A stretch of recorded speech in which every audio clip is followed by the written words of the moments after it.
నమస్కారం. Focus TV prime time news కి స్వాగతం. హెడ్లైన్ చూద్దాం.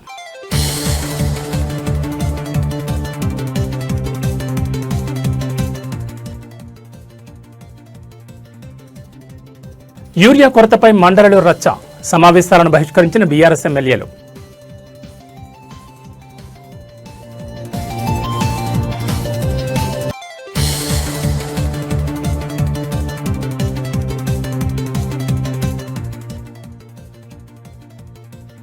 అసెంబ్లీ ఎంట్రన్స్ వద్ద ఆదిలాబాద్ రైతుల హడావడి. సోయాబీన్ పంటను కొనుగోలు చేయడం లేదని ఆవేదన.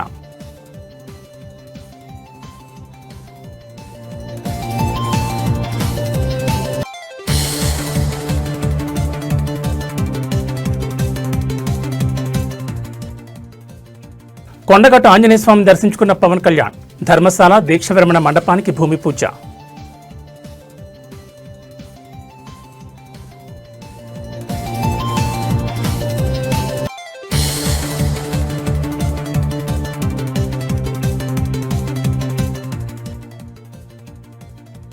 మండలిలో ఆసక్తికర పరిణామం. కంటి వెలుగుపై చైర్మన్ గుత్తా ప్రశంసలు.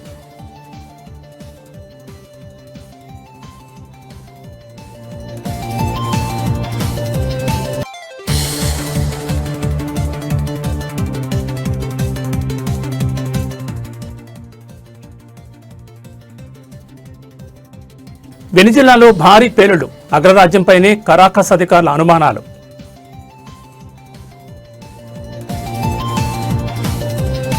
ఇక డీటెయిల్స్ చూస్తే శాసనసభ మాదిరిగానే శాసన మండలి కూడా అధికార విపక్ష సభ్యుల ఆరోపణతో దద్దరిల్లింది. ఈ సందర్భంగా ఇవాళ సభలో రాష్ట్రంలో నెలకొన్న యూరియా కొరత, రైతుల ఇబ్బందులపై చర్చకు ప్రధాన ప్రతిపక్షం బీఆర్ఎస్ పట్టుబట్టింది. ప్రభుత్వం మొండి వైఖరికి నిరసనగా శాసనమండలి శీతాకాల సమావేశాలను పూర్తిగా బహిష్కరిస్తున్నట్లు ప్రకటించింది. రబీ సీజన్ ప్రారంభమైన వేళ రాష్ట్ర వ్యాప్తంగా రైతులు యూరియా కోసం ఎరువుల దుకాణాల ముందు క్యూ కడుతున్నారని బీఆర్ఎస్ ఎమ్మెల్యేలు ఆరోపించారు.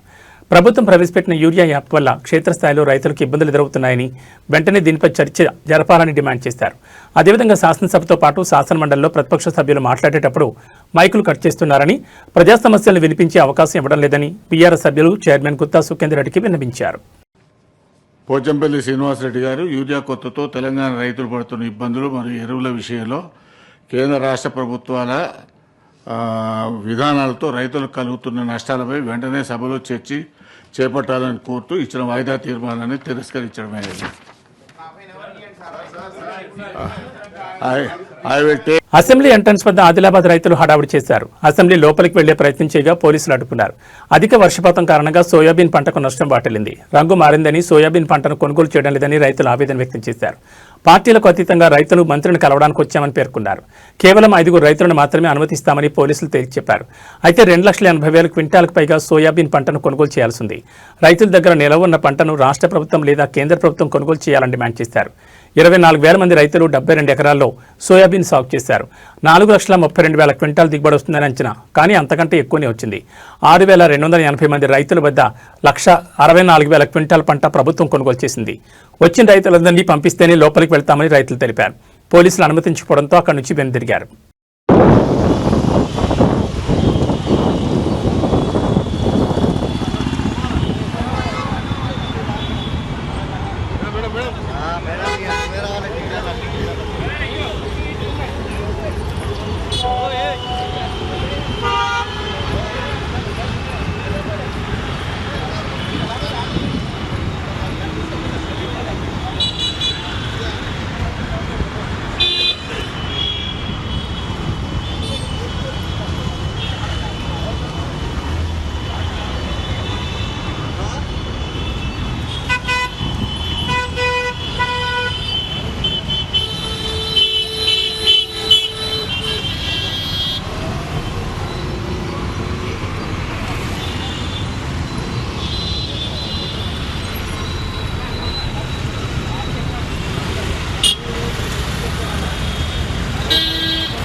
పర్మిషన్ లేదా సార్ సార్తో మాట్లాడే ఆయన టైం ఇస్తే నచ్చిన సీఎం గారు ఇచ్చిండ్రు టైం.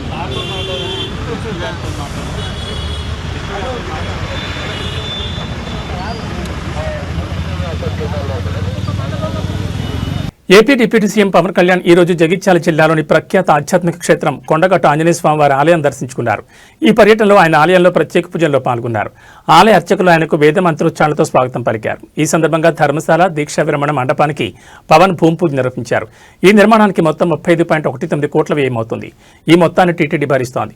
ఈ కార్యక్రమంలో తెలంగాణ మంత్రి Adluri Laxman Kumar, TTD chairman BR Naidu, ఇతర అధికారులు పాల్గొన్నారు. ఈ సందర్భంగా పవన్ మీడియాతో మాట్లాడుతూ గతంలో జరిగిన విద్యుత్ ప్రమాదం నుంచి తనను కొండగట్టు అంజన్నే కాపాడారని గుర్తు చేశారు. అభివృద్ధి పనులు ప్రారంభం కావాలంటే దేవుని దయ ఉండాలి. గతంలో జరిగిన విద్యుత్ ప్రమాదంలో ఎలా బయటపడ్డానో ఇప్పటికే ఆలోచిస్తే ఆశ్చర్యంగా ఉంటుంది. కొండగట్టు అంజన్నే నన్ను కాపాడారని భావోద్వేగంగా తెలిపారు. కొండగట్టు ఆలయంలో వసతులు కల్పించాలనే విషయం తమ దృష్టికి వచ్చిందన్నారు. దీనికి సంబంధించి టీటీడీ బోర్డు సభ్యులు Mahender Reddy, Anand Sai, TTD chairman BR Naidu, AP దేవాదాయ శాఖ మంత్రి ఆనం రామనారాయణ రెడ్డి సమిష్టిగా నిర్ణయం తీసుకుని సీఎం చంద్రబాబు దృష్టికి తీసుకెళ్లారని తెలిపారు. ముఖ్యమంత్రి మంచి మనసుతో దైవ కార్యక్రమానికి ఆమోదం తెలిపారని పేర్కొన్నారు. చాలాసార్లు నాకు కొండగట్టు పునర్జన్మనిచ్చిందంటే దానికి ప్రత్యక్ష సాక్షి మన సత్యం గారు. నాకున్న సన్నిహితులు, స్నేహితులు వీళ్ళందరూ ఉండే మధ్యలో మేము ఇక్కడికి వచ్చి శ్రవణ్ గారిని అందరూ వచ్చి ఇక్కడికి వచ్చినప్పుడు యాక్సిడెంట్ అయితే హైటెన్షన్ వైర్ తగిలేదు. ఎలా మిస్ అయింది, ఎలా బతుకున్నా ఈ రోజుకి తెలియదు. అందుకే నాకు కొండగట్టు ఆంజనేయ స్వామి మీద నాకు అపారమైన భక్తి, అపారమైన గౌరవం, అపారమైన కృతజ్ఞత. ఈరోజు అర్చక ప్రముఖులు కోరుకున్నారు. Welcome sir. ముందుగా శిలాపలక ఆవిష్కరణ మహోత్సవం.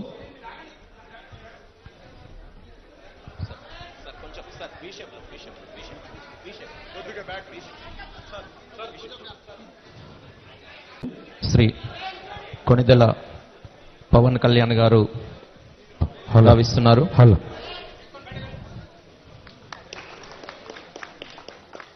చప్పట్లతో తమ హర్షధ్వానాలు వ్యక్తం చేయాల్సిందిగా కోరుతున్నాం. అందరూ కూడా కరతాళ ధ్వనుల మధ్య శిలాపలక ఆవిష్కరణ మహోత్సవం గావిస్తున్నారు. ఆవిష్కరణ మహోత్సవం గావిస్తున్న పవన్ కళ్యాణ్ గారికి, గౌరవ అతిథి అభ్యాగతులందరికీ కూడా పేరు పేరున నమస్సులు తెలియజేస్తున్నాం.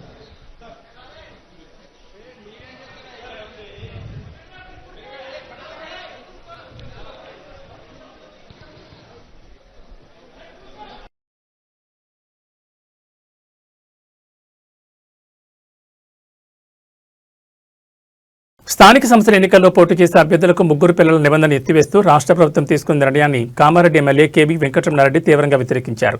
అసెంబ్లీలో ఆయన మాట్లాడుతూ ప్రభుత్వ తీరుపై ఘాటు వ్యాఖ్యలు చేశారు. దేశంలో ప్రస్తుతం జనాభా నియంత్రణ అనేది అత్యంత అవసరమని, 2 పిల్లలకే పరిమితం కావడం సమాజహితమని ఆయన పేర్కొన్నారు.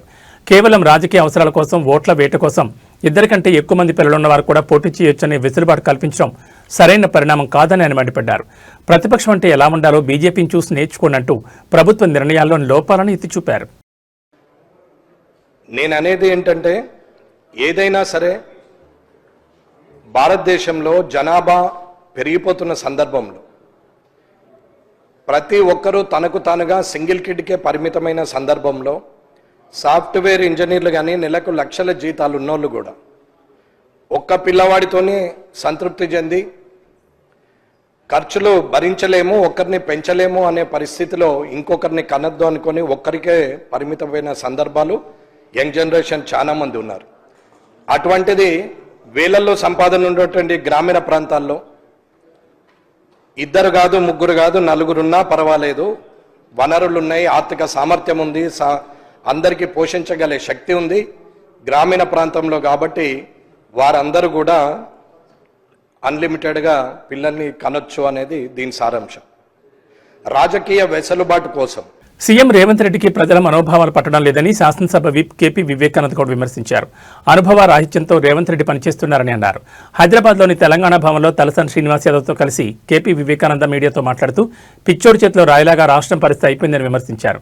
జీహెచ్ఎంసీ విభజనపై కాంగ్రెస్ ప్రజాప్రతినిధులు సైతం గొంతెత్తున్నారని కేపీ వివేకానంద్ తెలిపారు. కాంగ్రెస్ ఎమ్మెల్యే మల్రెడ్డి రంగారెడ్డి సైతం హైదరాబాద్ విభజనపై అసెంబ్లీలో నిరసన తెలిపారని అన్నారు. గ్రేటర్ హైదరాబాద్ నుంచి ఒక్క మంత్రి కూడా లేరని అన్నారు. జీహెచ్ఎంసీ విభజనపై మేయర్, ఉప మేయర్, కార్పొరేటర్లను కూడా కనీసం సంప్రదించలేదని, జీహెచ్ఎంసీ కౌన్సిల్ సమావేశాల్లో కూడా దీనిపై సమగ్ర చర్చ జరగలేదని తెలిపారు. దొంగచాటున హైదరాబాద్ మహానగర విభజన బిల్లును అసెంబ్లీలో ప్రవేశపెట్టారని మండిపడ్డారు. పరిపాలన సౌలభ్యం కోసం కేసీఆర్ హయాంలో కొత్త జిల్లాలు, మహానగర సంస్థలు, మున్సిపాలిటీలు, రెవెన్యూ డివిజన్లు, మండలాలు, గ్రామ పంచాయతీలు ఏర్పాటు చేసుకున్నామని కేపీ వివేకానంద్ తెలిపారు. దీనివల్ల రాష్ట్రంలో ఎక్కడా కూడా ఎలాంటి ఇబ్బంది జరగలేదని గుర్తు చేశారు. కానీ రేవంత్ రెడ్డి మహానగర విభజనను గందరగోళంగా చేస్తున్నారని విమర్శించారు. దీనిపై ప్రజా పోరాటం చేస్తామని హెచ్చరించారు. ముఖ్యమంత్రికి కలెక్షన్ల మీద తప్ప దేని మీద ధ్యాస లేదని విమర్శించారు. రాయించుకొని ఎత్తి కొట్టుకుంటారు ప్రజలందరూ కూడా. ఇక్కడ పోయి ఎవరిని ఎక్కడ కలుపుతున్నాడో, ఎవరు ఎక్కడ చేస్తున్నాడో ఎవరు తెలియదు, ఎవరు సంప్రదింపులు లేవు ఇప్పటి వరకు కూడా. ప్రజాభిప్రాయం ముఖ్యమంత్రి గారు ఇప్పుడు పెద్దలు శ్రీనివాస్ యాదవ్ బాగా చెప్పినారు. ఏదైనా మీ అభిప్రాయం తీసుకుంటా, మీ ప్రజాభిప్రాయం కావాలా, మీ అభిప్రాయం కావాలా, మిమ్మల్ని సౌత్ కొరియా తీసుకుపోతా, మిమ్మల్ని ఎక్కువనో తీసుకుపోతా అని చెప్తున్నాడు. ఎక్కడ వద్దు నాయన, ఇక్కడ మా మాట ఇంటి చాలు. నువ్వు ఏడో కొరియా తీసుకుపోయి మాకేం ఘనకారం చేసే అవసరం లేదు నాయన. రేవంత్ రెడ్డి గారు మా కొంపలు ముంచకు, మా హైదరాబాద్ ప్రజలందరూ కూడా ఏడుస్తున్నారు. నీకు బాధ ఉండొచ్చు, ఏ ఎమ్మెల్యే గెలవలేదని చెప్పేసి, నీకు ఉండొచ్చు ఇక్కడ ముఖ్యమంత్రి హైదరాబాద్ నగర ప్రజలు గుర్తిస్తలేరని చెప్పేసి. కానీ నీ పాపం తీసుకొచ్చి మా పైన చుట్టకు, హైదరాబాద్ నగర ప్రజలు చుట్టకు. నువ్వు ఏదున్నా నీ సొంత పార్టీ నాయకులను అడుగు నాయన, మమ్మల్ని కాదు. తర్వాత సంగతి అసెంబ్లీలో మాట్లాడు. పోయి మా ఇంకో దరిద్రానికి పురపాలక శాఖ నీ దగ్గరనే పెట్టుకున్నావు, ఎవరికని ఇవ్వకపోతేవి. ఎంత దౌర్భాగ్యమైన పరిస్థితి అంటే గ్రేటర్ హైదరాబాద్లో, ఎంత దిగేర పరిస్థితి అంటే హైదరాబాద్లో మొన్నటి వరకు కూడా, ఇప్పుడు కూడా నేలెట్ట లెక్క, గ్రేటర్ హైదరాబాద్ నగరం చెందినటువంటి వ్యక్తి మంత్రి లేడు 2 సంవత్సరాల వరకు కూడా. నువ్వే అంటున్నావు సగం జనాభా రింగ్ రోడ్లో పడినా హైదరాబాద్ నగరం అనుకుందని చెప్పేసి. ఒక్కడంటే ఒక మంత్రి ఉండాలి కదా. అజరుద్దీన్ కూడా ఎందుకు పెట్టారు మంత్రి? జూబిలీ సెలక్షన్స్ అందరూ అడుగుతారు కాబట్టి నువ్వు మొన్న ఇచ్చినావు.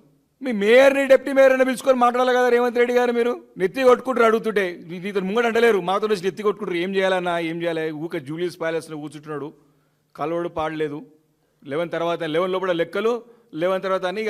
హైదరాబాద్ మహానగరాన్ని కాంగ్రెస్ ప్రభుత్వం అడ్డగోలుగా విభజిస్తోందని, కనీస శాస్త్రీయ అధ్యయనం లేకుండా గూగుల్ మ్యాప్స్ ద్వారా డివిజన్లను మారుస్తున్నారని మాజీ మంత్రి తలసాని శ్రీనివాస్ యాదవ్ తీవ్రంగా ధ్వజమెత్తారు. ఇవాళ ఆయన తెలంగాణ భవన్లో మీడియాతో మాట్లాడుతూ హైదరాబాద్, సికింద్రాబాద్ జంట నగరాలకు ఘనమైన చరిత్ర ఉందన్న విషయాన్ని ప్రభుత్వం మర్చిపోతుందని అన్నారు. సికింద్రాబాద్ సంస్కృతిని, దాని ఉనికిని నాశనం చేసేందుకు కుట్ర పన్నుతున్నారని ఫైర్ అయ్యారు. అడ్డగోలు విభజనను తాము అంగీకరించే ప్రసక్తే లేదని అన్నారు. సికింద్రాబాద్కు ప్రత్యేకంగా సికింద్రాబాద్ కార్పొరేషన్ ఏర్పాటు చేయాలని డిమాండ్ చేశారు. అడ్డగోలుగా డివిజన్ల విభజన, ప్రభుత్వ ఏకపక్ష నిర్ణయాలకు వ్యతిరేకంగా పెద్ద ఎత్తున నిరసనలు చేపడతామని తలసాని ప్రకటించారు. ఈ మేరకు జనవరి 17న సికింద్రాబాద్ రైల్వే స్టేషన్ పరిసరాల్లో భారీ ఆందోళన నిర్వహిస్తామని, తమతో కలిసి వచ్చే పార్టీలన్నింటినీ కలుపుకుని ఈ పోరాటాన్ని ఉధృతం చేస్తామని హెచ్చరించారు. ధైర్యం ఉంటే హైదరాబాద్ పేరు మార్చాలని సీఎం రేవంత్ రెడ్డికి ఆయన సవాల్ విసిరారు. మహానగర విభజనపై కాంగ్రెస్ నాయకులకు కనీస అవగాహన లేదన్నారు. ప్రజాప్రతినిధుల అభిప్రాయాలు తీసుకోకుండా 24 నియోజకవర్గాల పరిధిలోని ప్రజలను ఇబ్బందులు గురిచేస్తున్నారని అన్నారు. బీఆర్ఎస్ హయాంలో పాలనా సౌలభ్యం కోసం 150 డివిజన్లు చేస్తే నేడు రేవంత్ రెడ్డి ప్రభుత్వం నగరాన్ని గందరగోళం చేస్తోందని విమర్శించారు. శాసనసభ అనేది అందరిది. అక్కడ ఉన్న ప్రతి మెంబర్ కూడా హక్కుదారుడు. అవకాశాలు అనేది అందరికీ ఇవ్వాలి. ముఖ్యమంత్రిని విమర్శిస్తే నేను మైక్ ఇయ్యడంటాడు ఆయన. కనీసం రూల్స్ బుక్ చదవండి. ముఖ్యమంత్రి గారిని అంటే విమర్శిస్తే డబ్బా కొట్టాలనా, భజన చేయాలనా నీకు, మీ ముఖ్యమంత్రికి? ప్రతిపక్షాల పాత్ర ఏంది? ప్రజా సమస్యల్ని అసెంబ్లీలో మా గల్లమెత్తడం, ప్రభుత్వాన్ని ఆకర్షించడం, తద్వారా పనులు జరగాలనేదేదా ప్రతిపక్ష పార్టీలది. అట్లా కాకుండా ఈయన డబ్బా కొట్టమంటాడు. అరే స్పీకర్ గారు చెప్పే మాటన నేను ఆన్ రికార్డు చెప్తుండ. ఆయన ఏమని, ముఖ్యమంత్రిని విమర్శిస్తే నేను మైక్ ఇయ్యనంటాడు.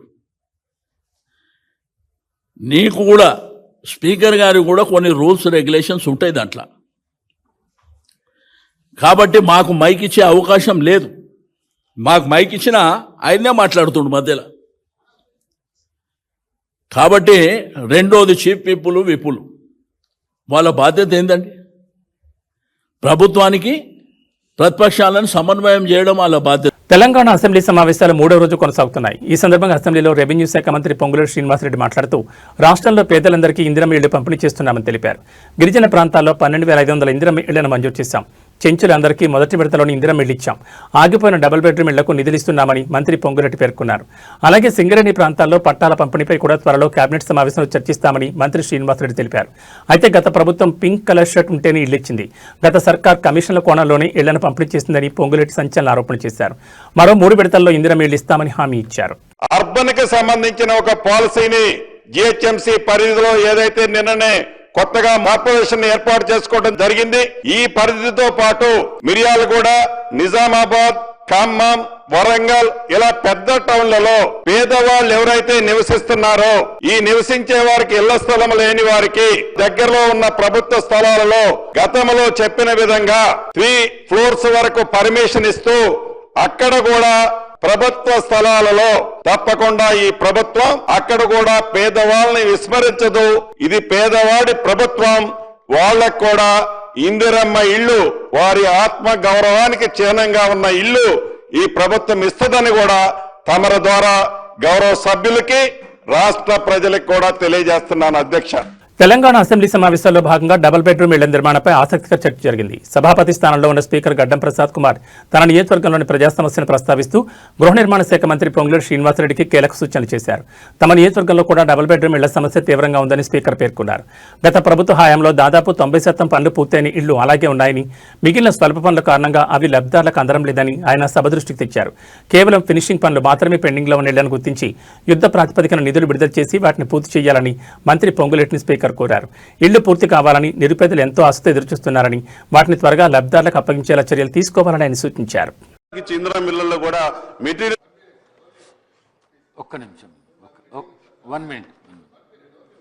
ఒక్క నిమిషం ఆగండి. సభలో ఉన్న సభ్యులందరూ అడగాలనుకుంటున్నారు. గౌరవ మంత్రి గారికి నేను సూచన చేయడం ఏమనగా, ఈ సభ తర్వాత 1 వీక్లో 10 డేస్లను ఈ గౌరవ సభ్యులను అందరిని పిలిచి, ఇది అందరికీ సమస్య ఉన్నది కాబట్టి వాళ్ళని. డిప్యూటీ సీఎం భట్టి విక్రమార్కపై సిపిఎం రాష్ట్ర కార్యదర్శి జాన్ వెస్లీ తీవ్ర ఆగ్రహం వ్యక్తం చేశారు. పంచాయతీ ఎన్నికల్లో బీఆర్ఎస్ సిపిఎం కలిసి ఎక్కువ స్థానాలు గెలవడం జీర్ణించుకోలేకనే భట్టి విక్రమార్క సిపిఎం కార్యకర్తలపై అక్రమ కేసులు పెట్టిస్తున్నాడని అన్నారు. తన ఉనికి తగ్గిపోతుందని, బలం తగ్గిపోతుందని ఆయన భయపడుతున్నారని అన్నారు. రాబోయే ఎన్నికల్లో తాను గెలిచే అవకాశమే లేదని సిపిఎం కార్యకర్తలపై అక్రమ కేసులు పెట్టిస్తున్నారని ఆరోపించారు. ఇప్పటికే మధిర నియోజకవర్గంలో 15 మంది జైలుకు పంపించారని విమర్శించారు. రామారావు హత్యన పాపర్లపాడులో కాంగ్రెస్ వాళ్లే దౌర్జన్యం చేసిన 25 మంది సిపిఎం కార్యకర్తలపై కేసులు పెట్టారని విమర్శించారు. ఇతర గ్రామాల్లోనూ సిపిఎం నాయకులు గాయాల పాలైతే వారి మీదనే కేసులు పెడుతున్నారని చెప్పారు. పేదలు, అణగారిన వర్గాల ప్రజలు ఎవరిపై దాడి జరిగి తెగించి కొట్లాడుతున్నా సిపిఎం నాయకులపైనే అక్రమ కేసులు పెట్టడాన్ని తీవ్రంగా ఖండిస్తున్నామని అన్నారు. ఇలాంటి కేసులతో సిపిఎం నాయకులను అడ్డుకుంటామని భట్టి విక్రమార్క భావిస్తే అది తన జీవితంలో జరగదని హెచ్చరించారు. భట్టి విక్రమార్క తన ఉనికి కోల్పోతుందని, తన బలం తగ్గిపోతుందని, ఇక వచ్చే ఎన్నికల్లో తాను గెలిచే అవకాశమే ఉండనటువంటి స్థితి ఏర్పడుతుందని సిపిఎం నాయకుల మీద, కార్యకర్తల మీద అక్రమంగా కేసులు పెట్టి జైళ్లకు పంపిస్తున్నాడు. ఇప్పటికే మధుర నియోజకవర్గంలో 13 మందిని జైల్లోకి పంపించాడు. ఇటీవల రామారావు హత్య జరిగినటువంటి పాతర్లపాడులో ఎలాంటి దౌర్జన్యమంతా కూడా వాళ్ళే చేసినా, కాంగ్రెస్ వాళ్ళే చేసినా 25 మంది మీద, అట్లాగే డివిజన్ కార్యదర్శి గోపాలరావు మీద కేసు పెట్టారు. అట్లాగే ప్రభాకరు ఎరుపాలెం మండలానికి సంబంధించినటువంటి మండల కార్యదర్శి మీద కూడా అక్రమంగా కేసులు పెట్టారు. అట్లాగే ఆలపాడు, గుదుమూరు, తర్వాత వివిధ గ్రామాలకు సంబంధించినటువంటి నాయకుల మీద, కార్యకర్తల మీద, సిపిఎం నాయకులకి తలలు పగిలిన, కాళ్ళు చేతులు విరిగిన, గాయాల పాలైనా సరే వాళ్ళ మీదనే హత్యాయత్నం కేసులు, అక్రమంగా అట్రాసిటీ కేసులు పెట్టి జైల్లోకి పంపిస్తున్నాడు. ఈ రాష్ట్రంలో కానీ దేశంలో కానీ ఎక్కడైనా దళితుల మీద దాడులు జరిగినా. శాసనమండలి సమావేశాల్లో ఇవాళ ఆసక్తికర పరిణామం చోటు చేసుకుంది. గ్రామీణ ప్రాంతాల్లో ఆరోగ్య సంరక్షణను బలోపేతం చేయడానికి ఆర్ఎంపీలకు, పీఎంపీలకు ప్రాథమిక శిక్షణ ఇచ్చి ధ్రువపత్రాలు జారీ చేసే ప్రతిపాదన ఉందా అని బీఆర్ఎస్ తక్కళ్లపల్లి రవీంద్రరావు సభలో ప్రస్తావించారు. ఈ క్రమంలోని వైద్య ఆరోగ్య శాఖ మంత్రి దామోదర్ రాజనరసింహకు సమాధానమిస్తుండగా మండలి చైర్మన్ గుత్తా సుఖేందర్ రెడ్డి కలవ చేసుకుని మాట్లాడారు. గతంలో బీఆర్ఎస్ ప్రభుత్వ హయాంలో కంటి వెలుగు పథకంలో భాగంగా ఊరూరా క్యాంపులు పెట్టి కంటి అద్దాలు ఉచితంగా అందజేశారని తెలిపారు. స్పాట్లో కంటి పరీక్ష నిర్వహించి అందుబాటులో ఉన్న వారికి కళ్లజోడు అక్కడే ఇచ్చేశారని, సరిపోయే కళ్లజోడు లేని వారికి టైం ఇచ్చి డైరెక్ట్గా ఇంటికే తీసుకువెళ్లి ఇచ్చారని తెలిపారు.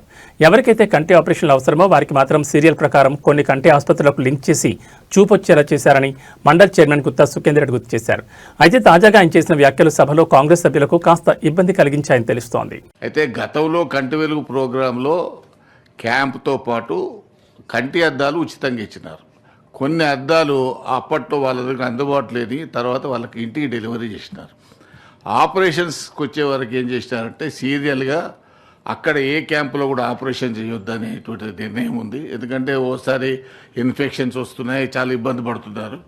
కాబట్టి వాళ్ళకి సీరియల్గా ఎవరికైతే శస్త్రచికిత్సలు అవసరమో వాటిని సీరియల్ చేసేసి కొన్ని హాస్పిటల్స్కు అనుబంధం చేసినారు. సభ్యులు యాదవరెడ్డి గారు, డాక్టర్ యాదవరెడ్డి గారు. ఛత్తీస్గఢ్లో మరోసారి మావోయిస్టులపై భద్రతా బలగాలు విరుచుకుపడుతున్నాయి. బీజాపూర్ జిల్లా దక్షిణ అటవీ ప్రాంతంలో జరిగిన ఎదురు కాల్పుల్లో 12 మంది మావోయిస్టులు హతమయ్యారు. ఈ ఉదయం భద్రతా బలగాలకు మావోయిస్టులకు మధ్య తీవ్రస్థాయిలో కాల్పులు చోటు చేసుకున్నాయి. దక్షిణ బస్తర్ ప్రాంతంలో మావోయిస్టుల సంచారం ఉందన్న సమాచారం అందడంతో డిస్టిక్ట్ రిజర్వ్ గార్డ్ బృందాలు గాలించర్లు ప్రారంభించాయి. ఈ క్రమంలో ఉదయం సుమారు 5:30 గంటల సమయంలో అటవీ ప్రాంతంలో దాగి ఉన్న మావోయిస్టులు ఒక్కసారిగా కాల్పులకు దిగడంతో పరిస్థితి ఉద్రిక్తంగా మారింది. భద్రతా బలగాలు కూడా వెంటనే ప్రతిస్పందించడంతో రెండు వైపులా ఎదురు కాల్పులు జరిగాయి. కాల్పులు ముగిసిన తర్వాత ఆ ప్రాంతాన్ని పూర్తిగా జల్లెడపట్టిన భద్రతా బలగాలకు 12 మంది మావోయిస్టుల మృతదేహాలు లభ్యమయ్యాయి. ఘటనా స్థలంలో 3 AK-47 రైఫిళ్లతో పాటు పలు ఆయుధాలు కూడా స్వాధీనం చేసుకున్నట్లు సమాచారం. అయితే ఆ ప్రాంతంలో ఇంకా మావోయిస్టులు ఉండే అవకాశం ఉందని భావిస్తున్న భద్రతా బలగాలు సెర్చ్ ఆపరేషన్ కొనసాగిస్తున్నాయి. జవాన్ల భద్రతను దృష్టిలో పెట్టుకుని ఎన్కౌంటర్ జరిగిన ఖచ్చితమైన ప్రదేశాన్ని అధికారులు ప్రస్తుతం బయటకు వెల్లడించలేదు. పూర్తి వివరాలు గాలింపు చర్యలు ముగిసిన తర్వాత వెల్లడించే అవకాశం ఉందని పోలీసు వర్గాలు తెలిపాయి.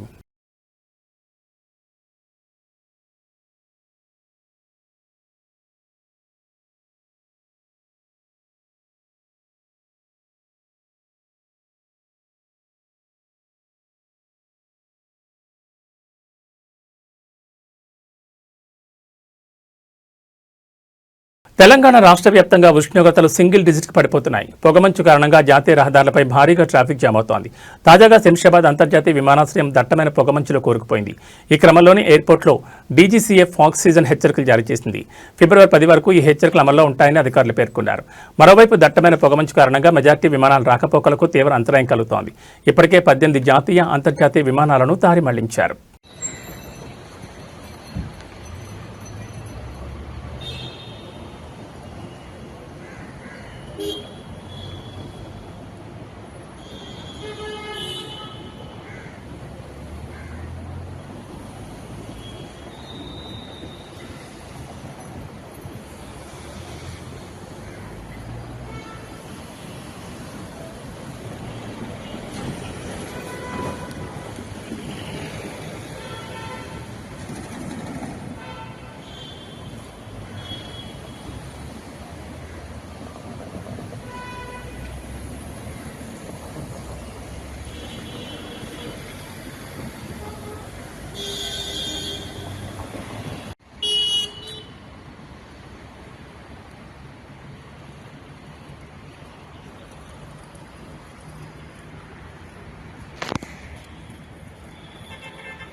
డ్రగ్స్ అక్రమ రవాణా విషయంలో అమెరికా కొంతకాలంగా వెనిజులా లక్ష్యంగా పలు హెచ్చరికలు చేసింది.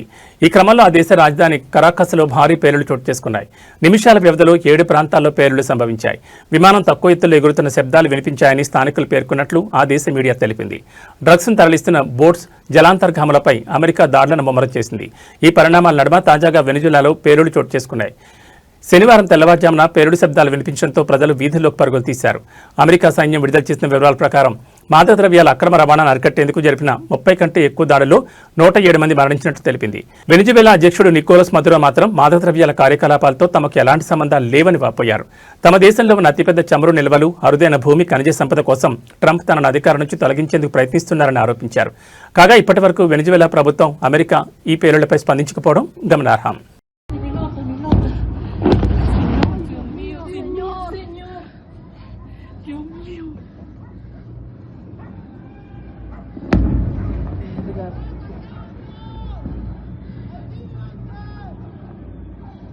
Guillermo está solo.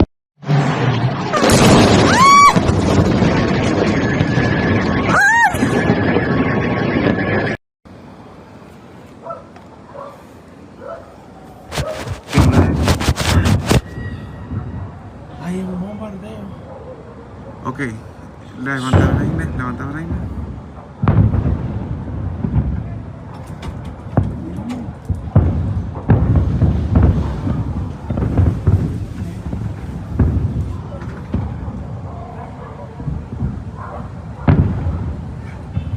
Pues llámame mamá.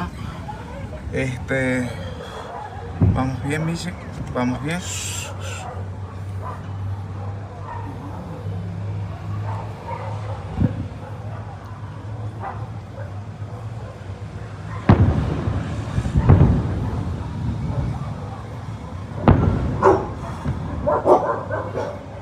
Michi,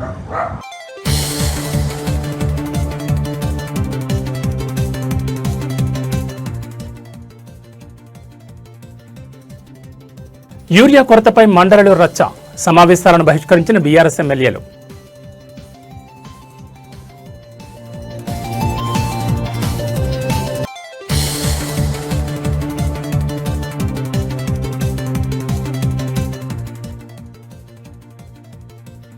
assembly entrance వద్ద ఆదిలాబాద్ రైతుల హడావడి, సోయాబీన్ పంటను కొనుగోలు చేయడం లేదని ఆవేదన.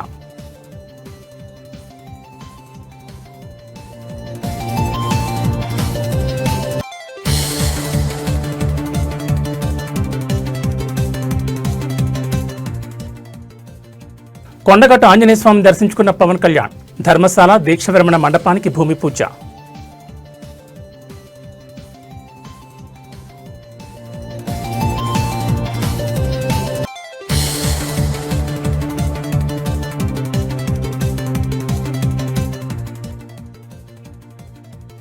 మండలిలో ఆసక్తికర పరిణామం, కంటి వెలుగుపై చైర్మన్ గుత్తా ప్రశంసలు.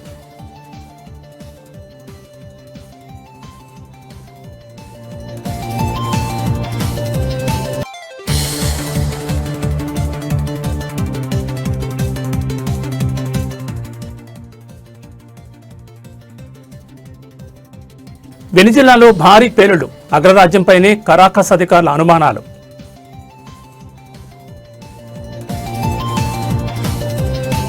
ఇవి focus TV prime time news విశేషాలు. మరో బులెటిన్లో మళ్ళీ కలుసుకుందాం. నమస్కారం.